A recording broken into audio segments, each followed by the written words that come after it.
We're going to start off with something that I was very surprised about. I mentioned on our show a few weeks ago. I said that I would keep you guys up to date, but then I started watching and I realized this is a much bigger deal and there's much more that needs to be discussed about this than simply just updating you. So we're going to open up our discussions here wrestling-wise. I hope you guys are going to join in with us during this conversation about Ring of Honor. We're going to talk about Ring of Honor, the Pure Title Tournament. This is a very important tournament for a lot of reasons. I already ran them down. I'm not going to bore you guys to death with it because we have so much we need to talk about as far as the actual show. But what I did as part of the homework assignment, this is something I would normally do to myself, but since Dave wants to join in on the suffering, I sent him all of the Fight TV links that were shared on the Orsini's Uncensored Mind Facebook page. For those of you who have not gotten a chance to see the first round of the tournament, if you don't want to be spoiled about how that goes, you have my permission to go ahead and exit the video and come back in like 30 minutes. If you want to see it, if you haven't had a chance to see it, they are for free on Fight. I have the links on the official Facebook page. You guys can check them out at your own leisure. But we're going to be talking pretty heavy about that right now because to me, this tournament is very, very, very, very important. I already ran down the rules. I already ran down the time limits and the rope breaks and all that stuff. And they played a very, very big role in this tournament. Now, Dave, like you just said a second ago, you haven't seen much wrestling in a while. Doing this show is going to bring you back into the game a little bit. So this is really, besides for Money in the Bank that we said earlier, this is really your first time seeing wrestling in the no audience era that we've been in. And this particular company, Ring of Honor, they don't have. Well, Money in the Bank was no crowd as well. No, I said aside from Money in the Bank, but this is, Ring of Honor doesn't have Thunderdome cash. They don't have the ability to give epileptic seizures on camera. They have to go with a legit empty gymnasium and straight up professional wrestling. What was your impression of the presentation? The way that it looked, the way the vibe. Did the no audience kill your? I'm glad you set it up the way that you did because it flows into each other.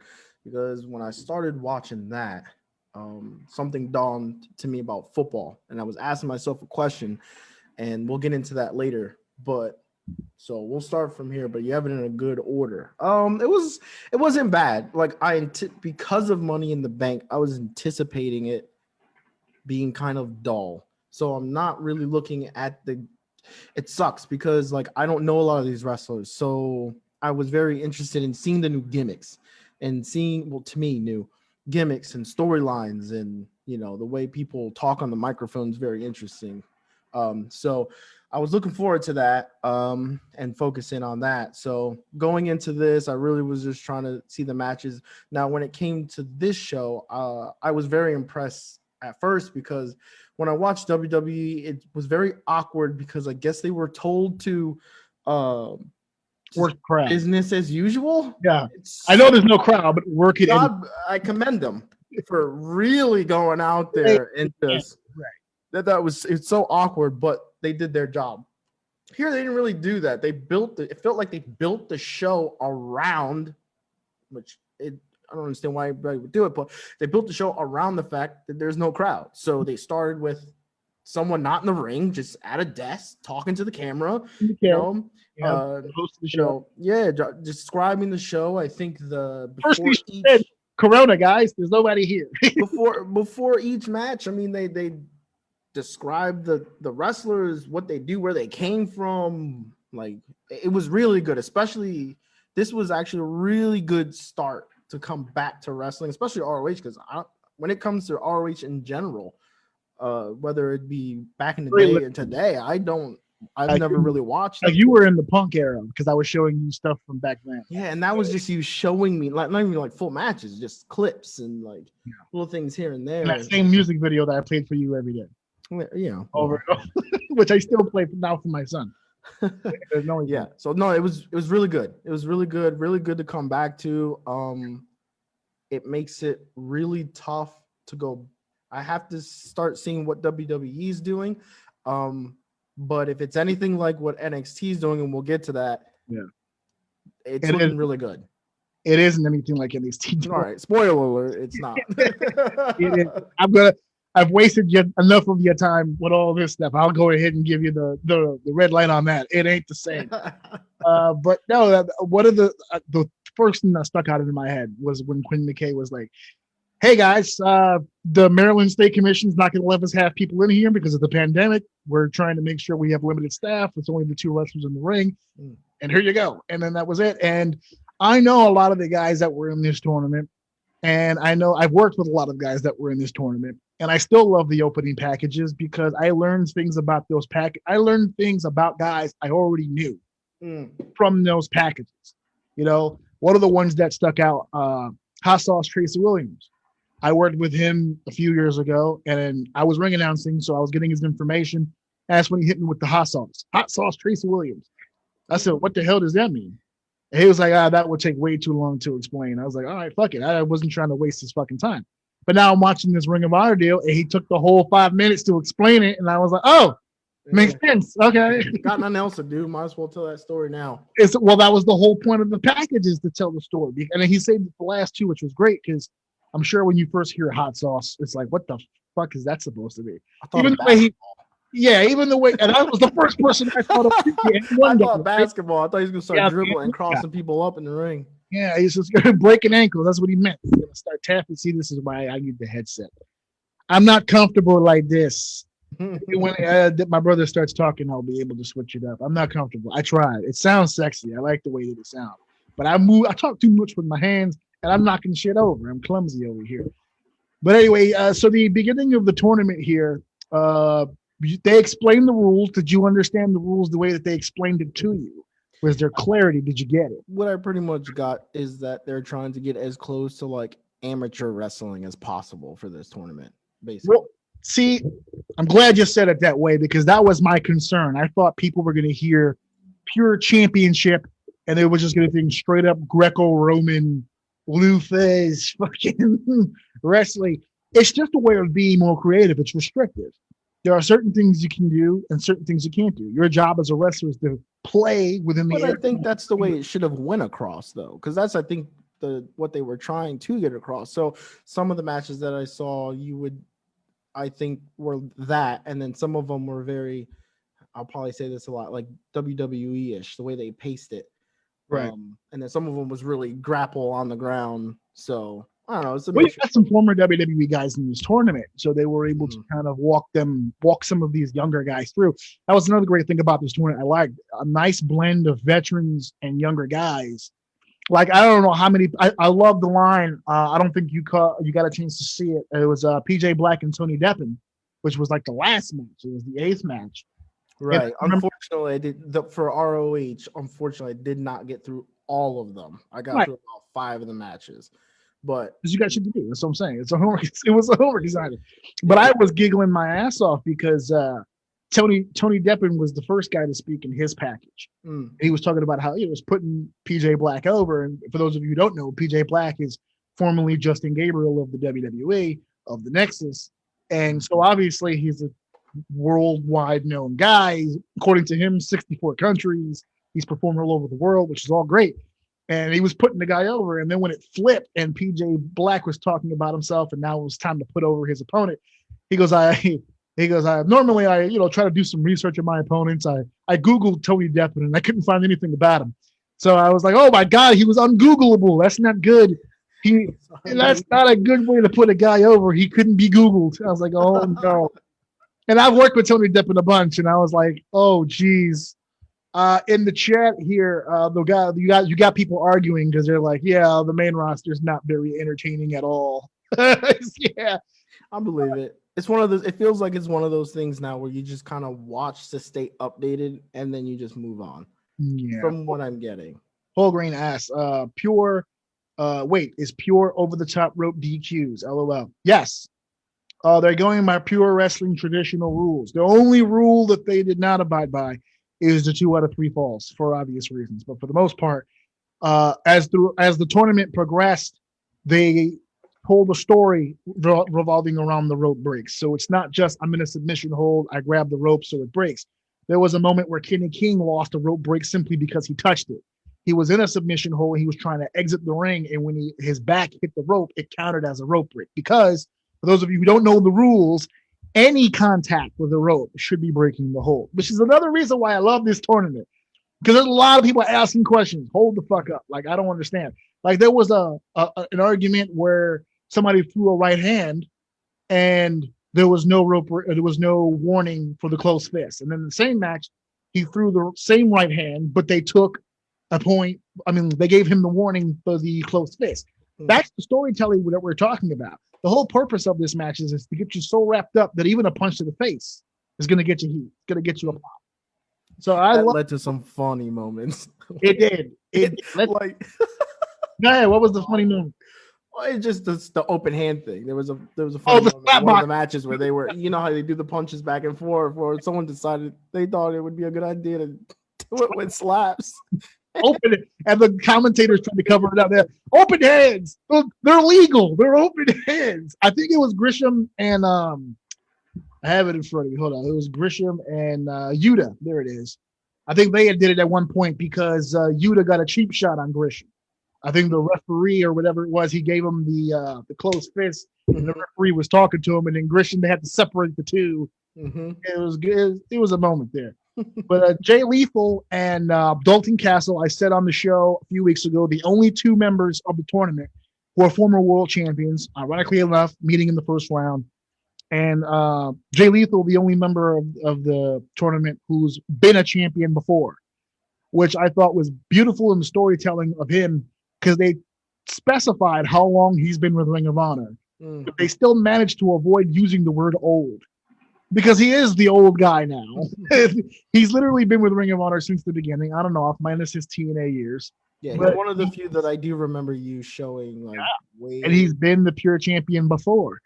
So he said, I want to make history. I want to be the only two-time champ, which was nice the way they phrased that, as opposed to just, I'm the old guy. Foreshadowing. They're pretty much telling you who's going to win this. But that's me not knowing anything about what's going on. Not only did he foreshadow that, but he already picked the final. Remember, he was like, it's going to be me and Grisham, I'm sure. Yeah, that was... And they didn't go too far. Did you get the idea? These two guys are tag partners. Yes, I got that. Yep. You did get that. All right. Yeah. So Paul Green says, in the old WCW days on Saturday nights. Yeah, they used to do that when Ole and when Bill Watts, when Ole and Bill Watts were running WCW. That's the earlier days you're talking about when they tried to instill that Mid-South over-the-top rope rule. Over-the-top rope rule would be dope now because it would force people to do something different, which is what I'm trying to fucking get people to do. Do some different shit. They're having their own conversation about the rules here. We don't have to go match for match here. You didn't catch all of it, so no sense in doing that. I caught a lot of the beginning stuff. So cool. So what were some of the standout parts? Well, do you have a particular match where you're like, that was actually a really good match? The first match, that was probably the thing I was most familiar with because of Jay Lethal. Like, I'm familiar with him. Right. It was a good match. It's all right. It wasn't like didn't rock my socks or anything, but it was good. It was a good story. They both wrestled pretty well. You can really tell. Oh, that's what I want to do. Explain to me so did they just come back? ROH? Have they been on a break just in general or only a few of them? Because they've mentioned multiple times that both of these guys, that they were like, they had a layoff or something. Yes, everyone was on hiatus. The company, this ROH in general. It wasn't. Yeah, ROH in general was closed. But there were some who traveled still. Yeah, I mean, they worked out and they made a few shots here and there, but indie wrestling has been shut down since March. Okay. So when did it start in Japan? I think Japan started a little. Japan opened up about a month or so ago, about 2 months, somewhere near the beginning of the summer. Right. Okay. That's when I was a lot of these guys. You can tell in some of these matches which ones went to Japan and which ones didn't. Well, a lot of them were a lot of the videos they were claiming, we've been in the gym, I haven't taken the pandemic off. I've been, which is so. I love the fact that they could even say the fucking word pandemic.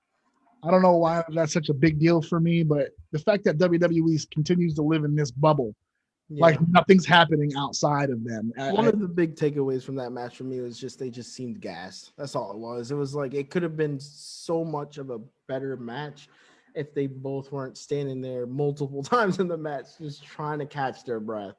More so Jonathan than I'm trying to remember. And then Jay. Yeah. Well, Jay and Dalton. You mean more so Dalton? Dalton Castle is also Dalton. coming I'm back. sorry. I apologize. Yeah, Dalton was also coming back from a back injury. gassed. Yeah. He's also coming back from a back injury. Yeah, that was another thing he was telling his story about. He seems like a very interesting character.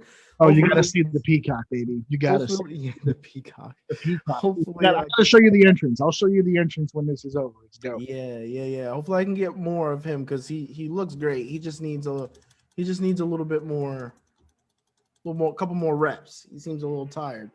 So, Hippie wants to see the old Chi-Town Heat scaffold match come back. We tried the scaffolds match in TNA when they had that. What was that? Not Ultimate X, some X variation. We tried that. We almost killed AJ Styles in that.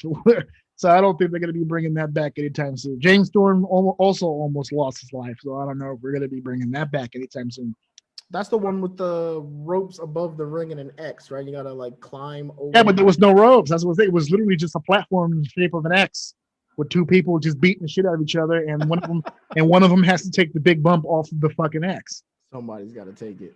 Yeah, somebody's going to take it. You it. got a fan in the chat. Amanda Conrad says, Dave, what up? Paul Green's upset about the Halloween Havoc announcement. Don't get upset about it yet, Paul Green. They haven't fucked it in the cash just yet. Just you wait. You got a few more weeks before that rectal exam. Because they brought back Great American Bash. The show was not good. They brought back In Your House. The show was not good. The takeover they were going to talk about here was okay. But I just have a feeling with the theme behind it, it's just not going to be that good. And the fact that it's hosted by Shotzi Blackheart, which if you haven't been introduced to that character yet, fucking Christ. Not my favorite. But a hippie says, no. Look at that match. That was 30 feet up in the air. Scaffold is a scaffold, baby. The one match, you know me, bro. I've been doing wrestling my entire life. If I would do an elimination chamber followed by a Hell in a Cell match before I ever did a fucking scaffold match, like I would do them both consecutively before anyone would be able to convince me. I don't know how many times I've seen the scaffold when they get on the scaffold and the fucking thing is just fucking swaying. It's because you're pussy, dude. You're not willing to die for it. It's like, how much do you love it? You give your life. What were your impressions of Jonathan Gresham, the octopus? I really liked him. He had a little bit of a swag to him, right? I liked him a lot. I liked the gimmick. Nobody though. I liked the story.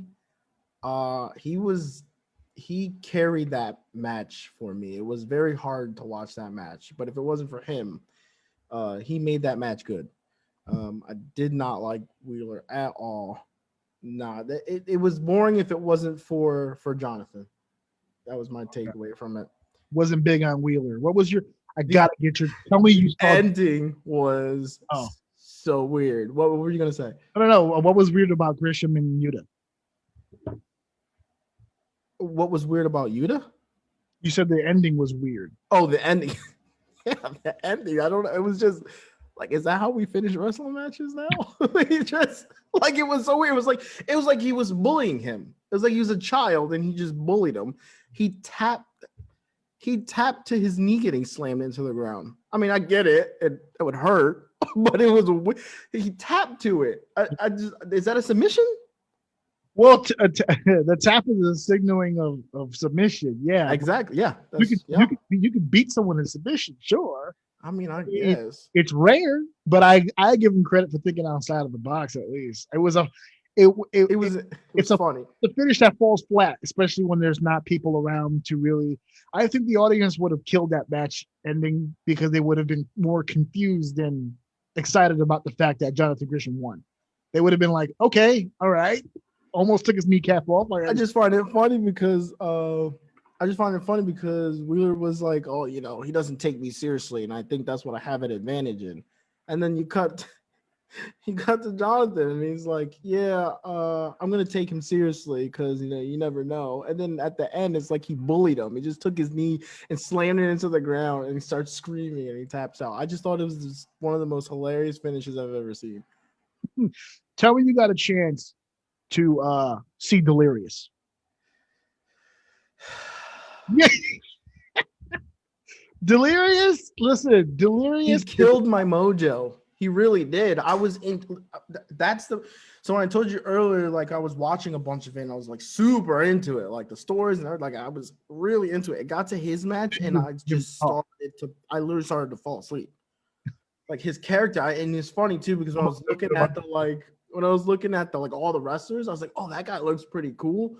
Like his gimmick looked like it might be pretty cool. And then he starts talking. I'm like, ugh. Well, that's where you caught it at the wrong time, because did you read the subtitles? He was saying, there's no audience for him to go insane with, because it's usually the audience that he goes insane. Yeah, and his energy level goes through the roof. And he's that dude. He was actually in Ring of Honor back in the day when I was watching it, when we were in the same house.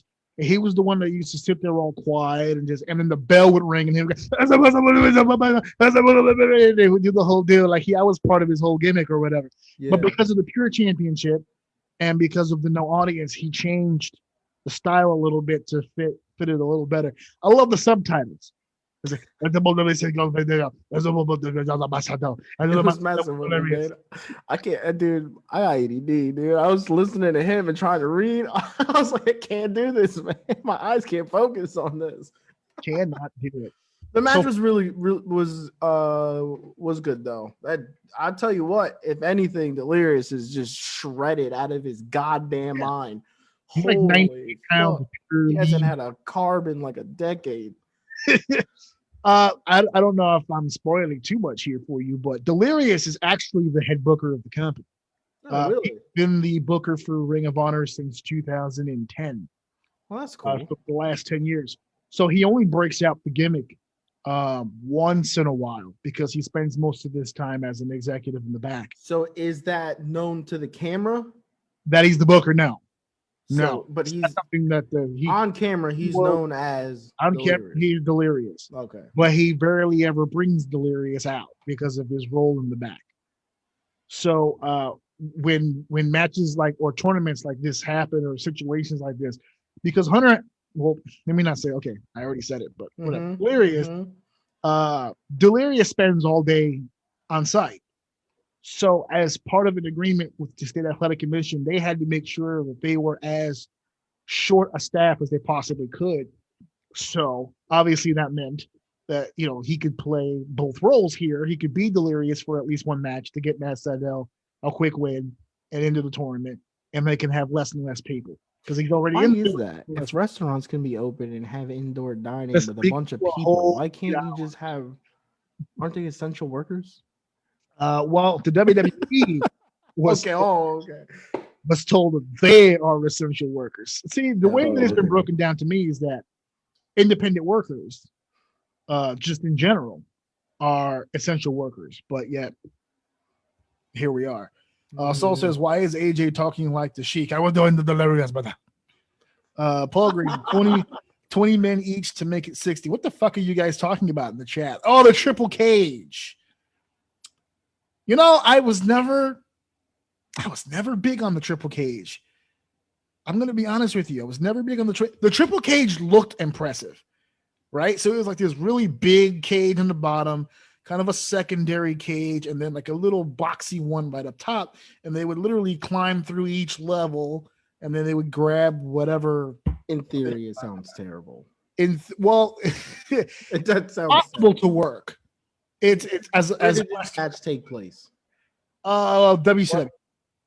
Yeah, it sounds terrible. This goes way back, right? But this no, WWE's doing World War III. Well, World War III wasn't triple cage; it was triple rings.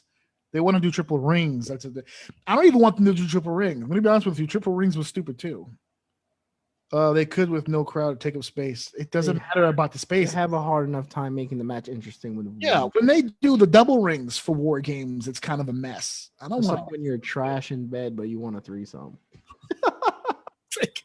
Yeah, they can't get the two rings fucking correctly. You want a third dick in there trying to figure it out? Oh my god! I don't need 3 rings in there, bro. Can we get 3? Having more than 1 ring is not going to solve their creative problem. That's like saying that I'm financially in debt. Let me get another car. That isn't. It's not going to help you at all. Yeah, but if I have the other car, I could drive the more jobs. No, that's not. That's not how any of that works. That's just two more rings they get to throw punches in and step back and get on one knee and breathe. Yeah, you know what? WCW had the 3 rings, and for those of you bringing that up in the chat, what the fuck did WCW even do with those 3 rings? They put 60 guys in there. Yeah, but it was the same. I was very young when this happened, but if I'm not mistaken, was it 2 rings or 3 rings where they had that was like their Royal Rumble? That was their Royal Rumble. Talking about? Okay. Yeah, it was their Royal Rumble. It's 60 men, 20 men per ring, and there was 3 rings. And what happens is once one ring cleared out and there was one left, he was free to move to the other ring and compete there. And the competition kept going until eventually one guy was left. So it was like the best of each ring. Yeah, it was like one guy would destroy in one ring and he'd switch over to another ring, and then they would just keep going. And they had 60 guys and they had 3 rings for no fucking reason, because the winners of these matches were the guys who were going to win this: Macho Man, the Giants, Lex Luger, Scott Hall, the Stars. We didn't need 3 rings. We didn't need Juventud Guerrera to get thrown up by Super Porky for us to understand that Macho Man was winning this fucking match. So what's gimmick on the pole match? Gimmick on a pole match is literally as it sounds. It's a fucking pole that's installed to one of the ring posts that goes a little higher up with a platform. Think of like a cat scratch box, right? So it's like a pole and like a little thing, a platform on top, and they normally have a gimmick, an item. So it would be like a Coles monitor. In the old days. Listen, I'm gonna stop you right there. If they spent more time on their storytelling ability than these weird ass gimmick, just give me 1 ring, 2 dudes, and a good story. That's all you got to do, man. That's why I love this tournament so goddamn much, to bring it back to what we're talking about. Because this is the type of goofy shit I'm talking about. This is the goofy shit that we're getting on the main roster. That's why people are like, remember this stipulation? You know why they died? They weren't good. Yeah. No, in our heads, if you take me back to 1997, okay, when I was 14 fucking years old, you were 9, okay? Back. You were 9. I was 14. The sight of a triple cage is impressive. As an adult who's worked in a cage, fuck your triple cage. I have no interest in being a part of your triple cage at all. I have worked a cage match. I have called as a commentator a cage match. These things are hard to fucking do, guys. They're bringing up all kinds of gimmicks now. Judy Bagwell. No, that's why I was laughing. So do you remember that story or no? Do you not remember? Okay, so you remember Buff Bagwell. I know you remember him. Yes. Buff is the stuff. And the girls can't get enough, baby. So Vince Russo thought it would be hilarious if they would bring, because Buff Bagwell's mom used to go to events to watch him perform. And she used to crack jokes and shit like that back in the back or whatever. If Vince Russo was like, hey, would you love to do anything on camera? You're hilarious. And she's like, fuck yeah. So they had Buff Bagwell turn babyface and had his mom coming with him to the ring. And that storyline ran for a while. At one point, no lie, this is not even a joke, they won the tag titles together. Okay, this is a thing that happened. And then there was a gimmick match that took place where if Buff Bagwell lost, then Mama would have to come off of TV, right? She'd have to leave WCW. But she's a little on the heftier side. She's thick with 2 C's, okay? So they couldn't put her big ass on a pole. So they put her in a chair and lifted her up in a fucking forklift high into the air like that. And they wrestled the match. That's not safe. That's not no. Did they have her on a skid or something? I think there was one of those wooden skids, yeah. And she was dead ass and she was just sitting there, bro. And her son was wrestling for her life. Yeah, I never a lot of the gimmicks I remember are the ones when I was in. The only ones that kind of made sense to me was the actual cage match. Yeah, because it was kept to the actual ring itself, and the goal is I have to escape. That makes sense, just kind of the way that worked. And then the other one that I really like that I can remember is the what's it called? The one when they're literally strapped to each other. They have that. Oh, the bull rope, Texas bull rope. Yeah, you can't escape. That's just someone's getting their ass whipped. And that's what I liked about that one. Slapped around with that belt. We just had a dog collar match on AEW Dynamite. Somebody mentioned that earlier in the chat, and I was saving that for the end, We're going to do a little Q&A deal at the end where you guys are going to be able to ask us random ass questions and have conversations just like this random ass conversation we're having right now about It's gonna be WCW. random all night, baby. Yasmin comes into the group congratulating on the happy anniversary. Thank you guys once again. 3 years. Whoop, whoop. Showing you some love, man. Oh yeah, there's a lot of love here in the chat. I always get good love. Who'd have thunk it? I've had some issues with my phone number. That's why you guys haven't seen it. The Google voice machine has not been cooperating with me as far as live. We were doing so good when this whole live thing started, and all of a sudden Google Voice has continuously failed me. Another bad idea, the Brawl for All. Oh, now they're just sounds familiar. That's when all the wrestlers got boxing gloves on and beat the shit out of each other for no reason. Yeah, they're just running down a lot of Vince. I understood why wrestling tried so hard so many times to get like tied in with boxing. I never understood. Well, another Vince Russo thing where they were just like, he's an idiot. And I've had the privilege of meeting him in real life, and he's just as stupid as you guys would assume. So nice. I have no fucking. It's always nice to get confirmation. Yeah, actually, the first time I ever saw him, not met him, but saw him, you were with me. That was when we went to a TNA show in Midtown Manhattan. Remember, we were sitting on was the back row? I went to a TNA show. Yes, you went to a TNA. You got in the ring. I took a photo. You're in the photo. That was a TNA show? That was it. Oh, you know why you were confused about that? Because we took a picture with Jeff Hardy and Rob Van Dam. That's Rob Van Dam. And Joe was with us too. That was the first show he's ever been to. I remember that. That was TNA? Yeah, that was TNA. And that was the first time I met. That was the first time I saw Vince Russo. I didn't get a chance to speak to him, but I did meet him at other shows that I worked in. And yeah, he's just as big an idiot as I was told and led to believe. Just as big a dum-dum. So just to run it down real quick to tie up this little Ring of Honor deal here. First round, Jay Lethal defeats Dalton Castle. Jonathan Grisham defeats Wheeler Yuta. David Finlay. Were you surprised to hear that was Finlay's son? I had an idea. Oh, just when you saw Finlay, right? When I heard the name, I'm like, why does that sound so familiar? And then when I saw the story, I was like, oh, okay, that makes sense. Yeah, it's a shame. All that wrestling background, and he's still not going to win this tournament. Well, he won the first round, so he defeated Rocky Morel. That I thought was going to be the upset there. David Finlay, he explained in his own video, he was kind of Rocky Romero's young lion in New Japan. Do you know the young lion system in New Japan? No. Okay. See, this is going to be great. I'm going to have a lot of fun with this. I get to tell you about stuff and people can hear it for the first time. So the Young Lion system in New Japan, it's basically a training system. Is what happens is that you come into their system, you live on site and on premises at the New Japan dojo. Just like college. Yeah, but you get your ass kicked. It's not that great. It's called being a freshman in college. In the ring, I stretch you. We get in the ring. I beat the fuck out of you. Hey, yo, pause. And then you go back to the dojo and you do my laundry. Make sure that I have my lunch prepared for me, and you do. It's humbling and it's called respect. And Finlay was Rocky Romero's young lion, so for them to get into this matchup was very interesting. I noticed a connection to all four of these matches, or all 8 of these matches. Yeah, I noticed they were talking about that. He did say that he actually did the laundry of the guy he was wrestling. Yeah.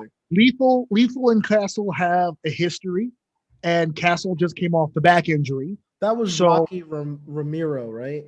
That was the one with you were talking about? Yeah, with David Finlay and Rocky Romero. Everybody here had a connection. I thought the booking was masterful. Lethal and Castle has a history. Castle's coming off the back injury, so who better to protect him in the ring than the most veteran guy they have? Yeah. So that was beautiful. He's not going to make it through the whole tournament. So yeah, he wasn't going to be able to make it. His back wasn't going to hold. It was a good stretch. It was a good warm-up. And he got taken care of. Like you said, they both, according to your eye, they looked gas. I think they just took it slow because of the injury. Right. I could be wrong. Could have been gas, but I just thought maybe they were playing it safe. Grisham and Yuta bored you, but they have had good matches in the past. I guess that was the matchup there. Try to put Yuta over a little bit. Finlay and Romero, like we just said, the Young Lion situation. Seidel and Delirious are OGs. These two came up into the system together. Delirious is like, listen, I don't put the gear on often, but if I am, I guess it will be from my best bud. They went out there and did the damn thing. And of course, Delirious refuses to win any fucking matches ever in his career. All he does is put people over. Say it, man. He's the booker. It's an investment. It's an investment. Listen, I didn't know he was the booker. Now you tell me he's a businessman. He's smart. Match 5, Fred Yehi defeating the last man in professional wrestling. Yeah, I typed on my notes that match was Jake the Snake versus Ezekiel Elliott. That's what it looked like to me. Damn. See, there's not a whole lot of wrestling you remember, but Ezekiel Elliott. Oh God. That guy looked like Zeke. So I have a story about Fred Yehi. So I worked with him one time in a show in South Jersey? It was in Jersey. I don't remember exactly where. I actually don't even remember with who. But I was ring announcing, so I'm grabbing notes from a whole lot of people, and I get to Yehi, and I said, "Hey, brother, what's your got a nickname or a hometown or whatever?" He gives me all the information, and that's when he hit me with Fred Yehi, and I went, "Oh, thank God you told me that." He was like, "Why? What's up?" Because I was dead ass about to call you Fred Yehi. I was gonna call you Fred Yehi. I thought his name was Yehi. I walked into that building. I must have said his name 18 goddamn times. And every time that I said his name, I said Yehi, and nobody fucking corrected me. Now, one time, the booker who put the card together, who was giving me the matches, let me say Yehi and didn't say shit to me. I think they were setting me up to look like a fool out there. But Fred was like, "Yeah, Fred Yehi." I'm like, "Thank God you told me that, because you was about to be Yehi, son." He said, "Wait, like Michael Jackson, like Yehi?" Like, I was like, "Yeah." That match also had a funny ending. He ended it by stomping his toes. Yes, that combination fucked my head up. I was like, "What the fuck is that?" But I thought Finley was going to be the upset of the tournament. That's actually, to me, the upset of the tournament. Fred Yehi defeating Silas Young, the one young guy that really went over. Josh Woods defeating Kenny King, and a matchup that was better than I thought it was gonna be. I'm not big on Kenny King. I like Josh Woods, but this setup really fits to his style with the MMA background. Again, I mentioned earlier, Hot Sauce Tracy Williams. He defeated Russ Taylor. I'm glad you didn't get a chance to see this match, because Russ Taylor would have put you to sleep. Russ Taylor has the personality of a cardboard box. And that's not saying much, because if the cardboard box would have been on fire, he would have been more charismatic than Russ Taylor. Right. Russ Taylor had this very Bryan Danielson vibe to me, the style and the body, the way that he looked, and his upbringing. Now, he told the story about how he was raised as a kid, and I swear to God, I almost threw my phone out of anger. I was like, please pretend this is an opportunity for you. According to the Taylor tape, he debuted in 2004, which makes him a 16-year veteran. And I know why now I've never heard of him, because I was like, Jesus fucking Christ. If a cockroach would have unflipped himself back on his legs, walked further, and then died again, it would have been more entertaining than listening to Russ Taylor tell his story about his life. It was disgusting. I was like, and no disrespect as a person, I don't think he said anything wrong. I'm not trying to shit on him as a human being, but holy fuck was he boring. I felt so bad for Tracy. I've worked with Tracy 1,000 times, and that little bit of personality I saw is just the tip of the iceberg. He's hilarious. He's going to be great. But to be in there with Russ Taylor, I thought to myself, thank God Tracy won too. Because if he would have been a one and done and put over Russ, I would have been pissed. And the last match, PJ Black defeating Tony Deppen. And a good showing by Deppen. A lot of people, like PJ said, we can't even Google this dude. He's ungoogleable. He's ungoogleable, yes. Tony Deppen. He is a talented dude, and I think he needs more body. I didn't realize how small he was. Yep. I've worked with him a bunch, but he's always been in shape. But standing next to PJ Black, who's not a big guy, because I've worked with PJ Black as well. He's not a big dude. I think I'm about the same size as him. And Tony Deppen looked like an anorexic next to him. I'm like, okay, we need some more body weight on some of these dudes. Yeah. So it was a good tournament. I enjoyed it. Those are going to be. It was good. I like what I saw. I'm honestly gonna finish the rest of it tonight. Once all this is done, I'm gonna finish the rest of it, because I do want to keep up with the rest of that tournament as well. So, It was a good tournament. I love it. Everyone seems to be having a good time in the chat. They're talking about NWO Blue versus what the fuck are you guys talking about? The Brawl for All was the end of Bart Gunn's career. Hell yeah. And that what was it called again? The documentary series, Dark Side of the Ring. Dark Side of the Ring did Brawl for All, and they had Bart Gunn in there telling the story. And he told the story straight up. That tournament was set up for Dr. Death Steve Williams. And when Bart Gunn knocked him out and ruined the whole bracket, it fucked the whole game up. Fucked the whole game up. And they were like, all right, well, Bart Gunn won, right? So he's going to face Steve Austin for the title. They're like, nah, fuck all that. Because he was supposed to be Dr. Death. And he tore his whatever the fuck in his leg, and that was it for him. Saul says his PCO still on ROH. I think contractually, but remember, so this whole pandemic deal, everyone's fucked up. The only matches they're running right now are these tournament matches. They're not really running anything else. So one would imagine that they solely re-signed the people for this tournament, and everyone else is still on. No one has been unsigned. As of right now, Ring of Honor is honoring all contracts, even though the performers are not wrestling. They're still being paid. So they have. But what I mean is, I guess I said that wrong. But like the rest, the only one that are active right now, right, are the ones who are in this tournament. In this tournament, correct. Now that the first round is completed, that means moving forward we'll have less tournament matches. We have 4 here. We're gonna get 2 more. Not 2 more. We have 1, 2. The matches get longer though, right? Because they're only 15 minutes. Yes, they will. I believe they're 20 minutes. I know the finals is an hour. That's the time limit on that? I believe. I think this next round is 20. Okay. I think that quarterfinal is going to be 30. And I think, the final is a 60-minute. Yeah. Mm-hmm. Now, they're not Iron Man matches. I was about to say, if I remember correctly, that's a specific type of match, isn't it? 60 No. Time limit is 60 minutes, which means they can go 60, or they can go 45, or they can go 30, or they can go 20. Right. They're not required to go 60. Not required. Now, this is Ring of Honor, so there's a good chance niggas is going to get close.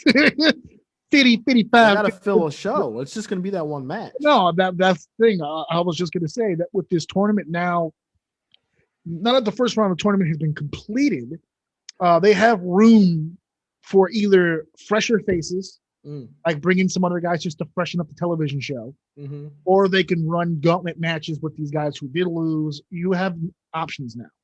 But this program here bought them 4 weeks of programming.